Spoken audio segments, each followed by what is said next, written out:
Hello, everybody, and welcome to Underyard Sports. My name is David Woldingen, and today we're talking Mizzou recruiting. However, before I do, please remember to hit the subscribe button to our YouTube channel. Check out our Facebook page, Instagram page, as well as X. Now, Mizzou picked up another transfer today through the transfer portal, and it's a little different than normal in the sense that this transfer coming in is going to have 4 years of eligibility, 5 if he redshirts. The reason why is the player I'm talking about is Jeremiah Beasley from Michigan. Mizzou recruited him heavy in the fall last year for the 2024 recruiting class. Ended up choosing Michigan, but over Mizzou instead. And while he he actually enrolled early over there. So he's gone through spring ball up in Michigan and all that. And then with the whole changing of the staff and everything going on at Michigan on the defensive side of things, he decided to hit the transfer portal. Mizzou found out about it, hit him again hard, recruiting wise, and committed to Mizzou.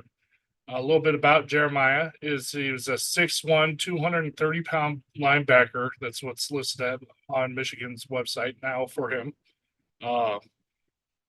During the fall, before he committed to Michigan, he was considered a 4-star recruit. But since he's coming through the transfer portal, stars aren't really attached with him as he's considered a freshman. A little background on him: he had 120 tackles, 57 solo, and he had 5 sacks. He was also a running back at his high school. He had 86 carries for 893 yards with 14 touchdowns. He was also an Under Armour All-American, which is worth noting as well. Finally, the last bit of news coming with this recruiting class, with him transferring over through the portal, that puts him in line with Nicholas Rodriguez and Brian Huff as the incoming freshman 4-star linebackers.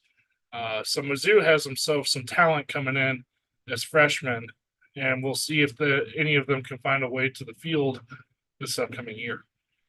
Some interesting notes about Jeremiah, though, is while I was watching his senior high school videos, highlights, if you will, one of the things worth noting is I didn't see a whole lot of pass breakup type highlights, so I don't know how good he is necessarily covering receivers, because I don't know how often he actually had to do that based on the teams he was going up against. But the interesting thing worth noting is the team he played on tended to run a 4-2 front, and with him lined up as a linebacker back there, he made a lot of fantastic reads on run plays. So his ability to read the offensive plays really helped him out. He did a great job of filling in the gaps on the running plays and making the stops when he needed to. And an interesting thing about him is while he was flowing to the play, he never got caught up on linemen. If anybody tried to get in his way, he did a good job, whether he was ripping through them using a swim move, doing whatever he can to get around, get to the spot where the ball is going and make a tackle. So for me, after watching his videos, he's kind of a run-stop linebacker, if you will. Didn't see, a whole lot of pass coverage. Doesn't mean he can't do it. Just means there wasn't a whole lot of highlights on that. He's able to get into the backfield. He's quick. He was a running back, and I think that's helps him defensively, being able to read where the running backs are planning on going. Gives him an advantage just because he can put himself in the running back's shoes. And as he's reading the play, he has a good natural feel of where that ball is going. Because of this, he'll definitely be a good asset for the linebacker core in a sense of when you're talking run stop, I think he's going to be a huge asset. At the same time, he also had the speed to get off the edge. They sometimes had him play next to the defensive ends, and he was able to get to the quarterback many times to disrupt plays. He forced a couple of interceptions, had 5 sacks on the season.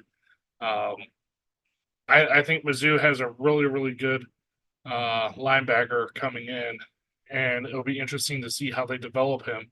And it will be interesting to see if he's able to see the field this upcoming year, because that's one of our weaker areas on the defensive side of the ball.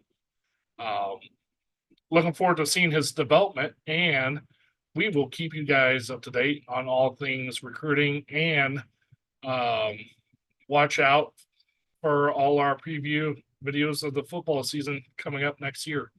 Thank you guys for watching Under the Arc Sports.